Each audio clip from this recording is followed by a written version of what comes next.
چچا آپ میرے ساتھ کل اسکول چلیں گے؟ بھائی خیریت تو ہے نا؟ نہیں، وہ میں نے اپنی اسکول کی فیس جمع نہیں کروائی۔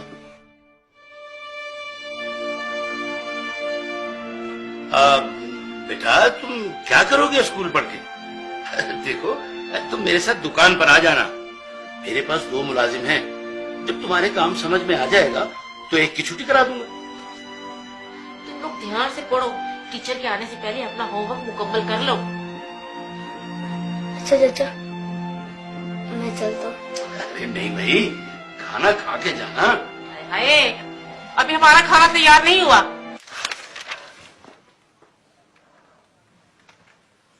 یا رسول اللہ، جب سے میرے ابو فوت ہوئے مجھے کسی نے پیار نہیں کیا۔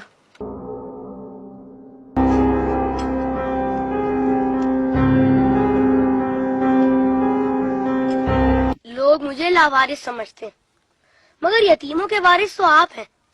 شاید یہ بات کسی کو پتا نہیں ہوگی، تبھی تو مجھے اسکول سے نکال دیا۔ لیکن یا رسول اللہ، مجھے کسی سے کوئی شکایت نہیں ہے۔ آپ میرے وارث ہیں، اس سے بڑھ کر اور میرے لیے کیا ہو سکتا ہے؟ اللہم صلی علی محمد و علی محمد۔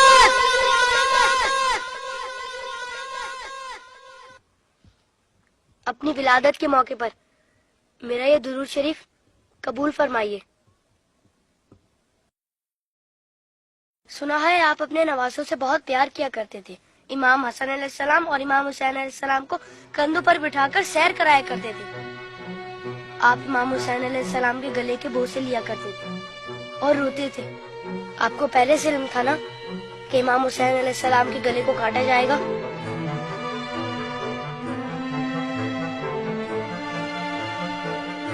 کیا آپ کو کسی نے ممبر سے اتر کر امام حسین علیہ السلام کو گود میں لیتے ہوئے نہیں دیکھا تھا؟ آپ نے تو خطبے کے بیچ میں انہیں گود میں لے کر کہا تھا، اسے پہچان لو، یہ حسین ہے، اسے کبھی تکلیف مت دینا، اس کی ہمیشہ مدد کرنا۔ جس نے حسین سے محبت کی اس نے مجھ سے محبت کی۔ کیا یہ سب کسی نے نہیں سنا ہوگا؟ ساقی کوثر نے جب ننھے علی اصغر کے لیے پانی کا سوال کیا تو یزیدی لشکر میں سے کسی نے بھی انہیں پانی نہیں دیا۔ یا رسول اللہ، آپ کی خاطر بھی نہیں دیا انہیں۔ اور 6 ماہ کا بچہ کتنا پانی پی لیتا؟ چند قطرے۔ حرملہ نے 3 منہ والا ایسا تیر چلایا جس نے شہزادہ علی اصغر کو ایک کان سے لے کر دوسرے تک ذبح کر دیا۔ تیر کتنا بڑا تھا آپ کو تو پتہ ہی ہوگا۔ تیر لگنے پر شہزادہ علی اصغر روئے ہوں گے۔ کٹے ہوئے گلے کو دیکھ کر مولا حسین بھی روئے ہوں گے۔ ننھے شہزادے کی لاش کو لے کر کبھی مولا آگے بڑھتے تو کبھی پیچھے ہٹ جاتے۔ جب شہزادے کو ماں کی گود میں رکھا ہوگا تو تیر چھپا دیا ہوگا۔ ماں نے جب ننھے شہید کو دیکھا تو کہا، ارے تیری عمر کے تو جانور بھی ذبح نہیں ہوتے، ان ظالموں کو تیری کمسنی پر بھی رحم نہیں آیا۔ غازی عباس کے بازو کٹ گئے، سکینہ کی آس ٹوٹ گئی۔ سنا ہے بی بی سکینہ مولا حسین کے سینے پر سوتی تھی، مولا کے دل کا سکون تھی وہ۔ شاید اسی لیے امام حسین نے اپنی شہادت سے پہلے زمین کربلا سے کانٹے چن لیے۔ میرے بات کہیں میری بیٹی کے پاؤں میں کانٹے نہ چبھ جائے۔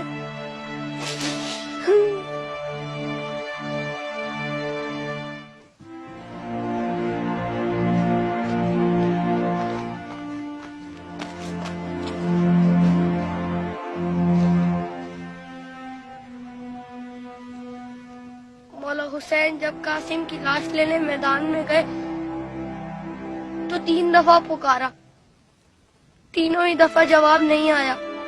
پھر فرمایا، امام ہو کر حکم دیتا ہوں، بتاؤ کہاں ہو تم؟ تو مشرق سے آواز آئی چچا، مغرب سے آواز آئی چچا، چاروں طرف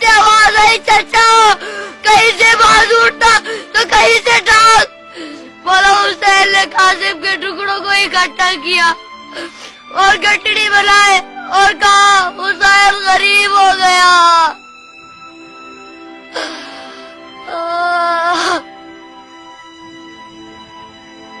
یزید کی فوج میں کسی کو پتا تو ہوگا یا کسی نے بتایا تو ہوگا کہ جن لوگوں کو تم مار رہے ہو وہ نواسۂ رسول ہے.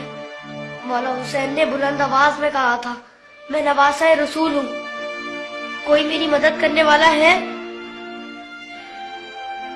یہ سن کر یزیدی فوج میں سے ہر کسی نے ان کی مدد تو کی ہوگی. سنا ہے یزیدی فوج نے امام حسین کو شہید کرنے سے پہلے نماز پڑھی تھی, اذان بھی دی ہوگی. کیا اذان میں آپ کا نام نہیں سنا ہوگا؟ تو پھر آپ ہی کے نواسے کو اتنی بے دردی سے شہید کیسے کیا؟ شہید کرنے کے بعد پہچانا نہیں ہوگا, ورنہ لاشوں پر اس طرح گھوڑے نہ دوڑاتے.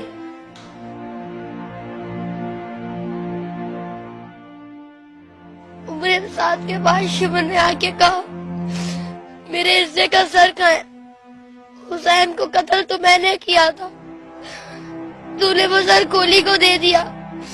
عمر سعد نے کہا میں نے تیرے لیے بھی ایک سر رکھا ہوا ہے. شمر نے پوچھا کہاں ہے؟ عمر سعد نے کہا جانے سے برداروں کو لے جا خیمے کے پیچھے. ان ظالموں نے وہاں جا کر زمین میں نیزے مارنے شروع کر دیے. ایک نیزہ ایسا زمین میں گیا کہ ساتھ علی اصغر کو لے آیا. سب شہیدوں کے سر نیزے پر گئے, علی اصغر کا بدن نیزے پر گیا.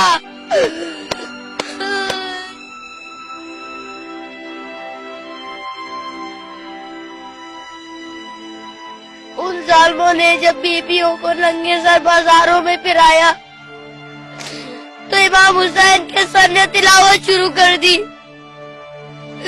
جیسے کہہ رہے ہو اے لوگو بیویوں کی طرف مت دیکھو, یہ دیکھو کہ ایک کٹا ہوا سر قرآن کی تلاوت کر رہا ہے.